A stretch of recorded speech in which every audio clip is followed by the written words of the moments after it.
after Tupac, the situation happened in Vegas and all that, a lot of the engineers have done interviews since then, and I basically just want to tell you basically what they said and kind of get your take on it as far as you can remember.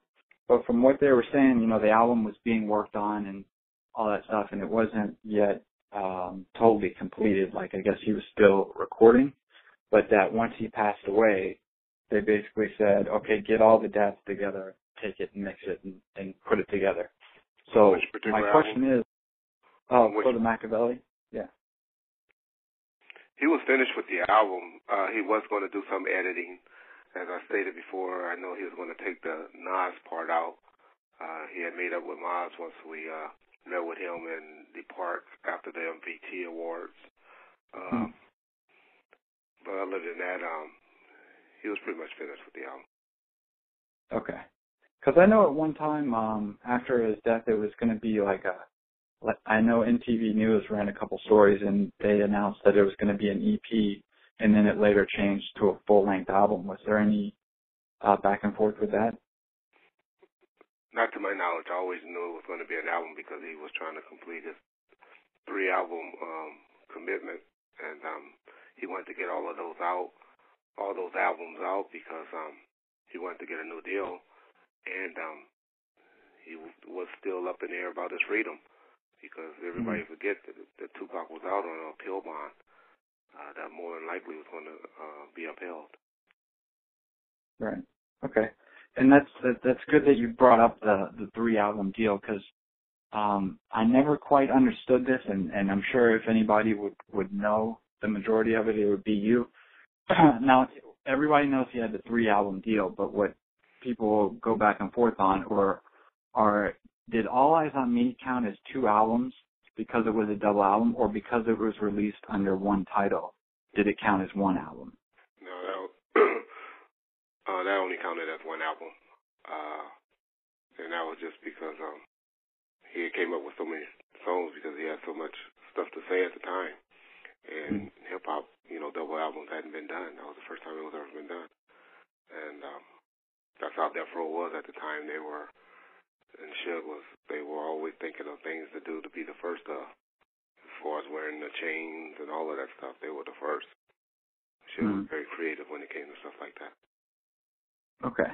So for people that say, oh, he did Machiavelli so he could get finished with his contract and be done, that's actually kind of false, because even after Machiavelli, he still would have had 1 album to turn in, correct? We all love Tupac, and we put halos over people's heads at the time. But Interscope dropped Tupac after he had the best album in the world, Dear Mama, the one that All Odds I forget the name of it, Against All Odds or whatever that name was. Me Against the World. He won the Soul Train Music Award for Best Album with that one. They dropped him. Nobody wanted him. Suge was the only one that was able to put up with him. Suge was the only one that was able to put up bonds and money to get him out of jail. Nobody was stepping up to the plate to do that. Suge was the only one that went and met with those people at Gridlock and then gang-related and said, I promise you, he'll be there. He'll be on time. He paid for security out of his pocket to make sure that Pac was at those shoots on time and stuff, because he had messed up his name so bad in the industry with Poetic Justice. So Pac wasn't going anywhere. Pac loved being with Suge. So all of that is crazy at the time. He loved being with Death Row. Now he was going to create his own label under Death Row, which was called Suge Ideal. I'm not a Suge apologist or a Suge fan anymore, but that's just the real. So for people that worked with him that claim, oh, he said that he was going to leave and this and that, that's pretty much baseless, correct? That's full of crap. I mean, his mother couldn't even say that because he wasn't even that close with his mother at the time. No disrespect to her, but I don't mean any. But that's just the truth. Tracy or Goldberg or whoever those people are that be talking, they don't know. They were fired. They didn't even do the last few videos, so they don't know. Yasmin, she was terminated. That's when Molly took over her position. So, nobody that's in the know, can say all those things, and no one that's in the know that was involved in it would say that. Mm-hmm. And a lot of people like to bring up the fact that he. Why would you want to leave somebody when your attorney is the one that's handling your appeal bond? It's crazy. Why would he wouldn't even be thinking like that? All he wanted to know was he going back to jail or not. That was the only part concern. The moment I have to go back to jail, I can't go back to jail. I don't want to go back to jail. Y'all do anything y'all can to keep me from going back to prison. Mm-hmm. So anybody that would just say that, oh, Tupac was getting ripped off and all that, a lot of people don't realize that studio time, music video shoots, all that stuff comes out of the artist's budget that the label has to recoup before they begin to pay an artist their royalties, correct? That, and as I believe, All Eyes on Me dropped in February, the end of February. Most artists and people that's in the business know that they don't even get royalty statements or paid until 60 to 90 days after the album been out. 60 to 180 days after the album been out. He was dead before at that time period even came the 180-day period from when his album came out. Plus all the money that he had to recoup. He had houses, penthouses, cars, all of that stuff, that studio time, security bills, his mother advancements, his everyday life advancements. I'm not saying he didn't earn it, but to say that there was an issue with it, no. He was getting $50,000 a month advancements at the time on top of all his expenses. This is a man that went through. And we're talking in 96. Doesn't sound like that much now, but in 1996, that was a lot of money. Right. And he pretty much paid for, or the label pretty much paid. Any time he wanted money, he got it, basically. He got it. He got advance on that. He got advance. He had automobiles that you guys seen him driving around in and talking about. He had videos that was done. What he did, like 6 videos. Each from anywhere from $300,000 to $500,000 each. He has to recoup all of that. Studio time. He has to recoup all of that. There was an incident when Tupac went to, I want to say it was the Soul Train Awards. It might have been some other award show, but it was the one time that he had the face-to-face with Biggie. And apparently there was a situation, between security. Were you present for that, for what went down that night? And if so, can you tell us a little bit about it? Or yeah, I was present. Actually, I was the one that was allegedly supposed to have pulled the gun out on him and pointed the gun towards him, but that wasn't the truth. They had some guys that they had with them from Compton, South Carolina, Crips by the name of Keefy D and a bunch of them that was their security on the West Coast were the ones that had the guns. And we just told them don't raise the guns. If they raise the guns, it was going to be a problem. Were there words exchanged between Pac and Biggie at the time, or that you can remember? There was. Biggie, to be honest, Puffy ran and hid up under a car. But in fairness to Biggie, he stood right there. Suge always laughed and joked and said, yeah, because the nigga was too big. He couldn't run or hide like the rest of them did. But there was some exchange of words then because Don Cornelius wouldn't let us all come in. And we were waiting at the door. As they were coming out, they were waiting for them to leave before they allow us to enter the building.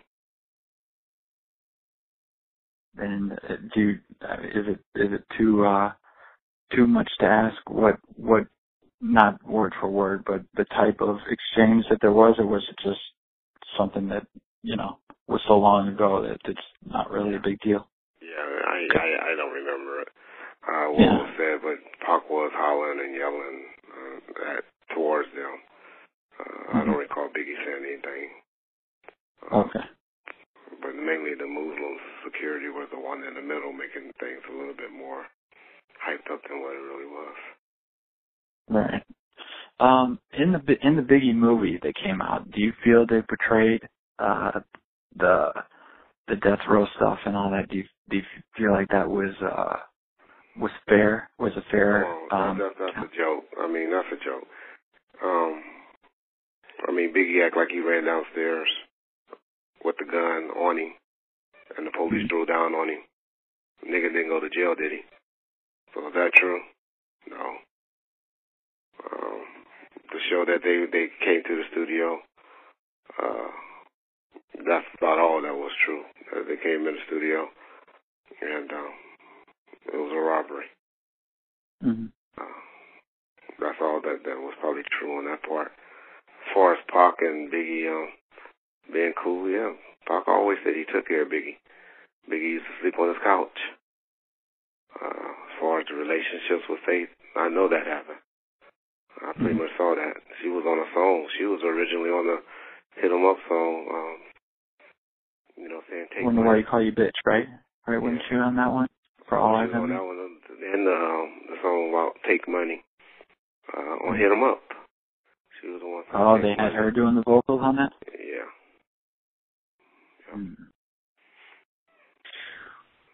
Man. Okay. So, what would you say out of the stuff that you were able to personally oversee, like from 97 till up and when you left, what would you say, what album are you most, not proud of, but what album do you think had the most potential, but because of the problems with the radio stations and all that stuff, didn't do what it should have done? Probably Dad's album. Dad's album was a good album to me. And then I liked the DVD. I put that one together pretty much. We were one of the first ones to do the DVD. I just wish I could have found the X-rated or the dirty versions of the different videos that was put in there. But by that time, stuff was all over the place, so I was unable to find the dirty version of the videos of Too Gangster for TV video. That was it. Of course, the 2PAC Greatest Hit album. That was the biggest one that I was a part of that I oversaw. Along with Interscope Style. Okay. Going into a little bit later, Daz would come and go. He would be on, and then he would leave, and then he would come back. The ad that was run to announce Dog Pound Records as part of Death Row with the red rag on one guy, the blue rag on the other guy, and they were holding the Death Row medallion, and it announced basically the rosters of both labels. Were you involved with the planning of what that label was going to be at the time, or was that something strictly between Daz and Suge? I quarterback all of that. However, Suge was always my coach. He was my teacher, my trainer. They gave me ideals when we used to have our daily meetings up at the prison. But the beef with Daz was he saw his cousin get beat up.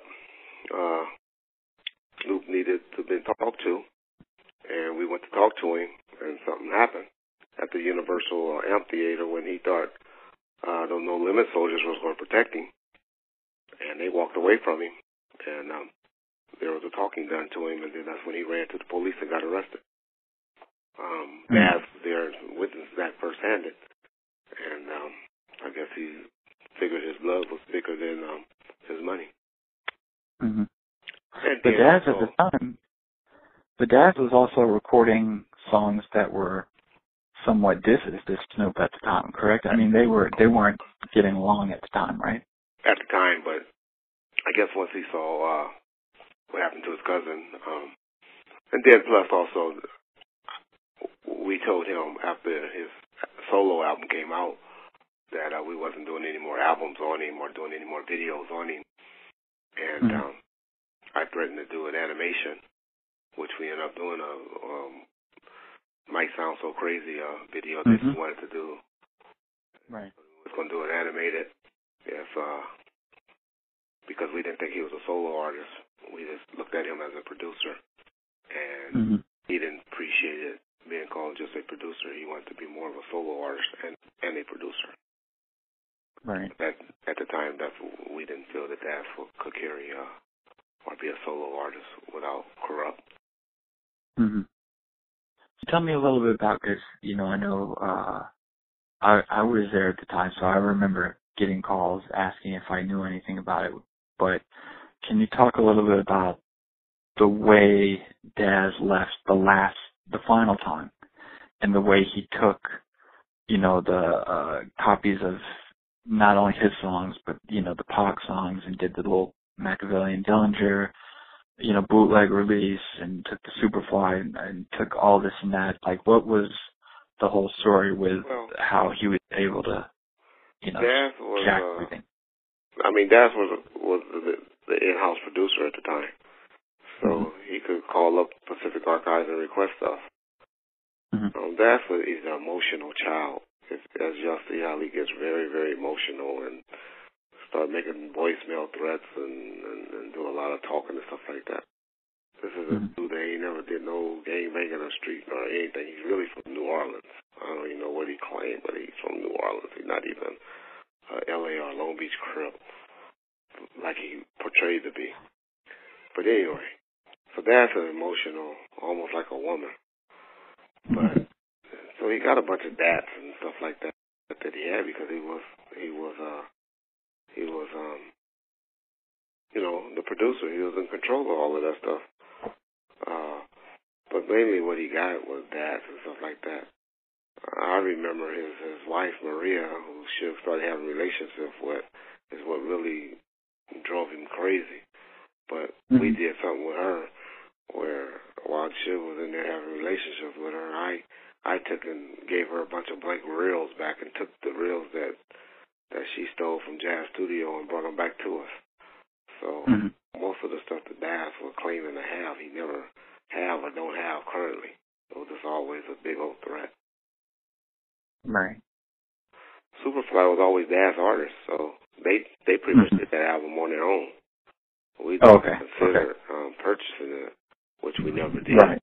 We did a video on one single, but that was pretty much Daz's artist. Daz did all of that stuff anyway. So whatever he put out on Superfly was on his own. The 2PAC stuff where he was talking about doing a Daz and PAC album, that never materialized. You never heard anything from it because he didn't have it anymore. That was just him talking. But I never heard a Daz and 2PAC song out there. Yeah, he ended up leaking on the internet, and it was basically just him remixing his verses on PAC songs. It was so it wasn't so much stuff that they did together or anything like that. Correct. But it's a big topic, with people that everybody knows, like you mentioned earlier, that Death Row was the first to do the chains. Obviously, it became more mainstream and kind of in everybody's eyes when 2PAC came. From what you remember, because 2PAC definitely wasn't the first one to get the Death Row medallion, correct? That's correct. Okay.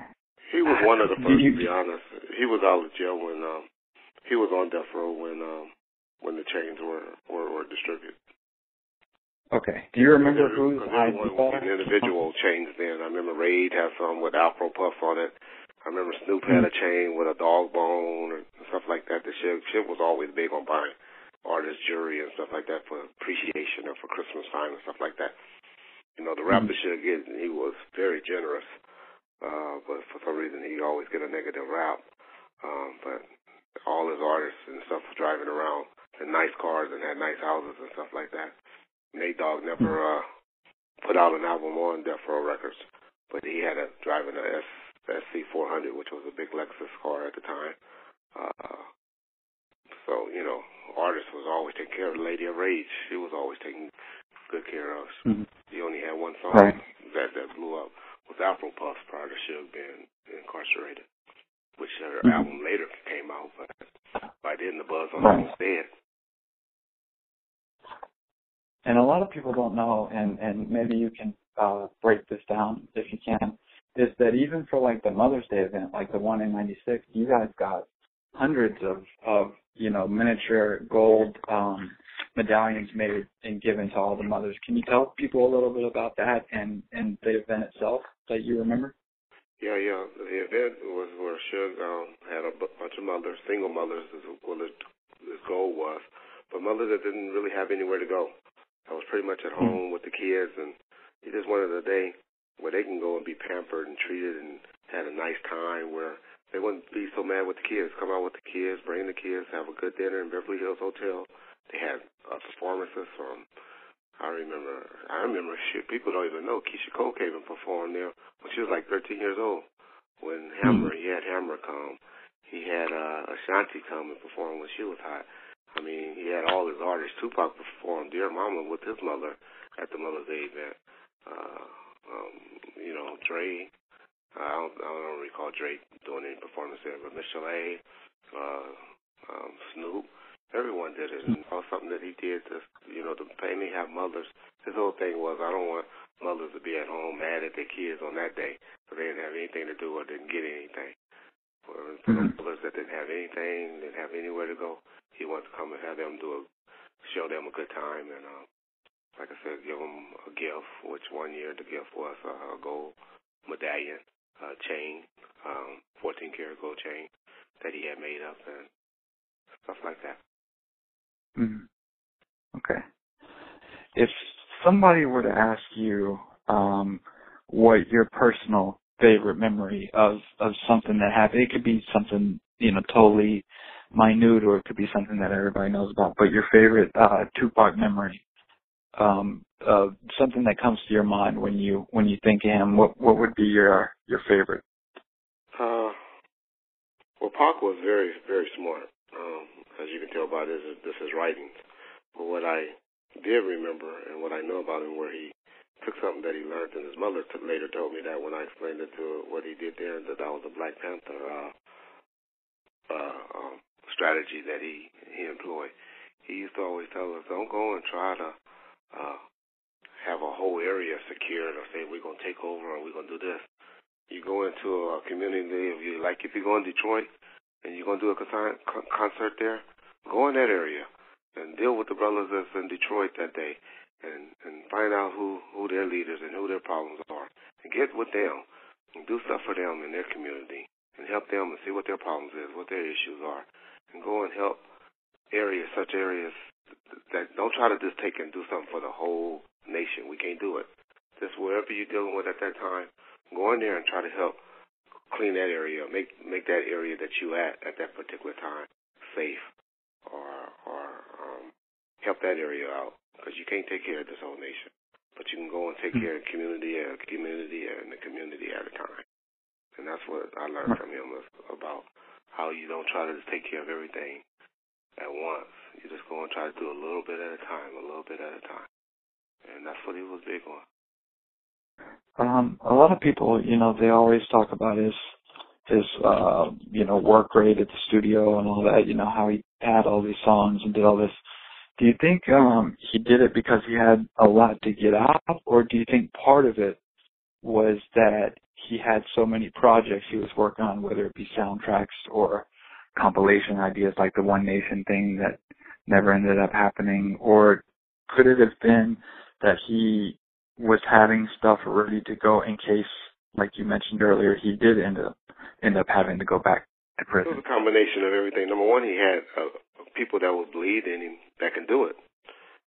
Most artists know that to have unlimited access to studio time is hard. It's very hard. And so he had that, though. He had a whole studio that's locked down where he could come in at any time. That Studio B at Can-Am was locked down for him, where we started just leasing out other studios for the other artists to work at. So, number one, when you have unlimited funds or to go do things, that makes you work. It make you, want to go to work. You get up in the middle of the night and something on your brain, you get up and go to work. Because you're going to be there. There's 24-hour security there. There's 24-hour engineer there.